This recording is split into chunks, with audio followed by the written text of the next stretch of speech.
जय श्री कृष्णा दोस्तों, राधे राधे। आप सब सकुशल होंगे इसी आशा के साथ स्वागत करती हूँ मैं आपके अपने चैनल पर। आज इस वीडियो में जानेंगे आंवला की एकादशी, रंग भरी एकादशी, आंवला एकादशी की व्रत कथा, साथ ही इस दिन कौन से कार्य हैं जो जीवन की समस्त मनोकामनाओं को पूर्ति करने वाले हैं। छोटे छोटे से उपायों के बारे में जानते हैं। आप भले ही व्रत करते हों या ना करते हों, आपको कथा का श्रवण अवश्य करना चाहिए और साथ ही घर की समृद्धि के लिए ये छोटे छोटे से उपाय आपको इस दिन जरूर करने चाहिए। सर्वप्रथम कथा का श्रवण कर लेते हैं। आइए शुरू करें। बोलिए श्री कृष्ण गोविंद हरे मुरारी, हे नाथ नारायण वासुदेव। श्री कृष्ण गोविंद हरे मुरारी, हे नाथ नारायण वासुदेव। ब्राह्मण पुराण में माधंता और वशिष्ठ संवाद में फाल्गुन मास के शुक्ल पक्ष की आंवला की एकादशी के महत्व पर इस प्रकार वर्णित हुआ है। एक बार माधंता जी ने वशिष्ठ जी से प्रार्थना की कि हे ऋषिवर, यदि आप मुझ पर प्रसन्न हैं, मुझ पर यदि आपकी कृपा है, तो आप कृपा करके मुझे ऐसे व्रत के बारे में बताइए जिसका पालन करने से वास्तविक रूप से कल्याण हो सके। इसके उत्तर में वशिष्ठ जी ने प्रसन्न चित्त से होकर कहा कि हे राजन, मैं आपके शास्त्रों के एक गोपनीय रहस्य पूर्ण और बड़े ही कल्याणकारी व्रत के बारे में कथा सुनाता हूँ, जो कि समस्त प्रकार के मंगल को देने वाली है। हे राजन, इस व्रत का नाम आंवला की एकादशी व्रत है। यह व्रत बड़े बड़े पापों को नष्ट करने वाला है और 1000 गाय के दान के बराबर फल देता है, साथ ही मोक्ष की प्राप्ति करवाता है। पुराने समय में वैदिक नाम के नगर में ब्राह्मण, वैश्य, क्षत्रिय तथा शूद्र वर्ण के लोग बड़े सुखपूर्वक जीवन निर्वाह करते थे। लोगों के स्वाभाविक रूप से वह हष्टपुष्ट थे। हे राजन, उस नगरी में कोई भी मनुष्य पापात्म तथा नास्तिक नहीं था। इस नगर में जहाँ तहाँ वैदिक कर्म के अनुष्ठान हुआ करते थे। वेद ध्वनि से पूरा नगर गूंजता रहता था। उस नगर में चंद्रवंशी राजा राज करते थे। इसी चंद्रवंशी राजवंश में एक चैत्ररथ नाम के परमात्मा वह सदाचारी राजा ने जन्म लिया। यह राजा बड़े पराक्रमी, सूरवीर, धनवान, भाग्यवान और शास्त्र ज्ञानवान भी थे। इस राजा के राज्य में प्रजा का बड़ा ही सुख था। सारा वातावरण ही अनुकूल था। यहाँ की सारी प्रजा विष्णु भक्ति में लीन रहती थी। सभी लोग एकादशी का व्रत करते थे। इस राज्य में कोई भी दरिद्र वह कृपण नहीं था। साथ इस प्रकार राजा के प्रजा के साथ साथ राजा अनेक वर्षों तक सुखपूर्वक राज्य करते थे। एक बार फाल्गुन एकादशी शुक्ल पक्षी द्वादशी संयुक्ता आंवला की एकादशी आ गई।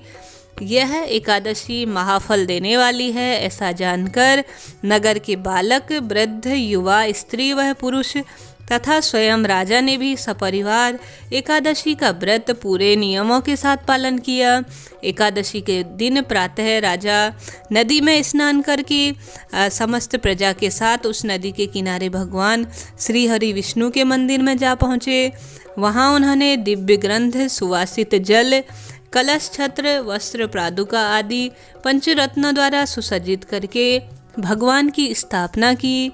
इसके बाद धूप दीप प्रज्वलित करके आंवला की अर्थात आंवले के साथ श्री हरि विष्णु और भगवान विष्णु के ही रूप पशुपति श्री परशुराम जी की पूजा की और अंत में प्रार्थना की कि हे भगवान, आप मेरे राज्य को सुखपूर्वक जीवन निर्वाह करने की शक्ति दे। हे परमात्मा, आप हमारे इस जन्म के साथ साथ अगले जन्म में भी मुक्ति का मार्ग प्रशस्त करें। आपको नमस्कार है हे आंवला की, हे ब्रह्मपुत्री, हे धात्री, हे पापनाशिनी, आपको नमस्कार है।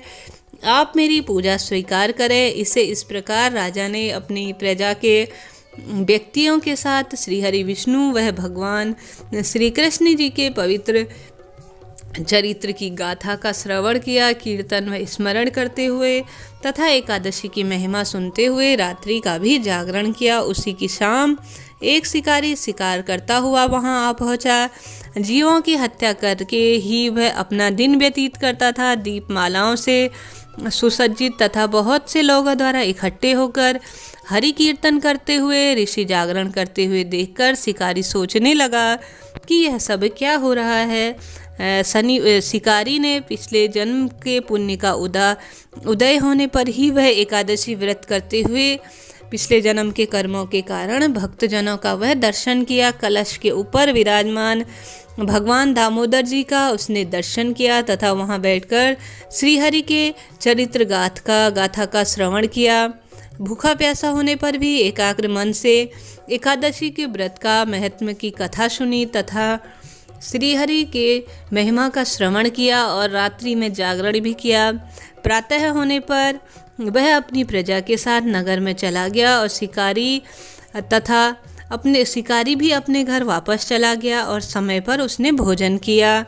कुछ समय बाद जब वह शिकारी की मृत्यु हो गई तो अनायास एकादशी व्रत पालन करने तथा एकादशी तिथि में रात्रि जागरण करने के प्रभाव से उस शिकारी ने दूसरे जन्म में विशाल संपदा, सेना, सामंत, घोड़े, हाथी, रथों से पूर्ण जयंती नाम की नगरी में विदूषक नामक राजा के यहाँ पुत्र के रूप में जन्म लिया। वह सूर्य के समान पराक्रमी, व्यक्ति के समान क्षमाशील, धर्मनिष्ठ, सत्यनिष्ठ, वह सद्गुणों से युक्त होकर भगवान की भक्ति करता हुआ तथा 1,00,000 गांवों का आधिपत्य करता था जीवन बिताने लगा। वह बड़ा दानी भी था। इस प्रकार इस जन्म में उसका नाम वसुरथ नाम पड़ा। एक बार वह शिकार करने के लिए वन में घूम गया और मार्ग भटक गया। वन में घूमते घूमते थक हार गया। प्यास से व्याकुल होकर वह अपनी बाहों का तकिया बनाकर जंगल में सो गया। उसी समय पर्वतों में रहने वाले जो मलेच्छ होते हैं, उन मलेच्छों ने सोए हुए राजा पर अचानक से आक्रमण कर दिया। और किंतु आश्चर्य की बात है, उन लोगों द्वारा फेंके गए अस्त्र शस्त्र न तो राजा को लगे और न ही उनको खरोच आई। इसके पश्चात उनके पास जो शस्त्र थे वह समाप्त हो गए। यह देखकर वह सब भयभीत हो गए और एकदम से कदम उन्होंने पीछे खींच लिया और भाग खड़े हुए। तब सभी ने देखा कि उस समय राजा के शरीर में दिव्य ग्रंथि यंत्र, अनेक आभूषण, जो एक अद्भुत तरीके की शक्ति प्रकट हुई, वह उनके पीछे दौड़ने लगी और उनके हाथ में चक्र निकलकर एक क्षण में ही उस मलेच्छों का उन्होंने वध कर दिया। तब राजा की नींद खुली और वह भयंकर कांड देखकर, यह हत्याकांड देखकर आश्चर्यचकित हो गए और भयभीत भी हो गए। तब भीषण आकार वाले मलेच्छ को मरा हुआ देख सोचने लगे कि मेरे इन शत्रुओं को किसने मारा, जो कौन है जो यह हतेशी कार्य कर रहा है, उस कार्य के लिए मैं उनका धन्यवाद करूंगा। उसी समय आकाशवाणी हुई, केशव को छोड़कर भला शरणागत की रक्षा करने वाला कौन है? अतः शरणागत रक्षक, शरणागत पालक श्री हरि ने ही तुम्हारी रक्षा की है। इस तरह से आकाशवाणी हुई।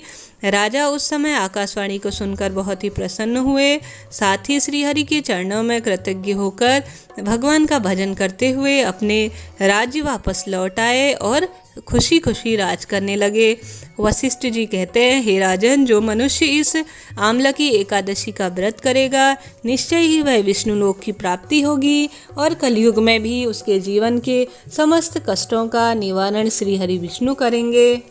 हमने इस वीडियो में कथा का श्रवण किया। आइए जानते हैं कौन से उपाय इस दिन करने चाहिए। सर्वप्रथम, इस दिन आंवला घर पर पेड़ लाना बेहद शुभ होता है। भले ही वह फल लाएं या पेड़ लाएं तो वह बेहद बेहतर होगा। भले ही आपके पास जगह हो तो आप वहाँ पर इसको रोपित कर सकते हैं। साथ ही अगर आपके पास गमला इत्यादि में भी इसको रोपित कर सकते हैं। ऐसा करना, जैसा कि इस पेड़ पर श्री हरि विष्णु भगवान शिव का वास माना जाता है और यह वास्तु निवारक भी होता है। तो इस दिन आप पेड़ लाकर घर पर अवश्य लगाएं। साथ ही आपके कोई भी जीवन की मनोकामना पूर्ति ना हो रही हो आंवला एकादशी के दिन, आप उसकी पेड़ की जड़ पर दूध मिश्रित जल चढ़ाएं, थोड़ा सा उस पर कुछ मीठा इत्यादि डाल लें।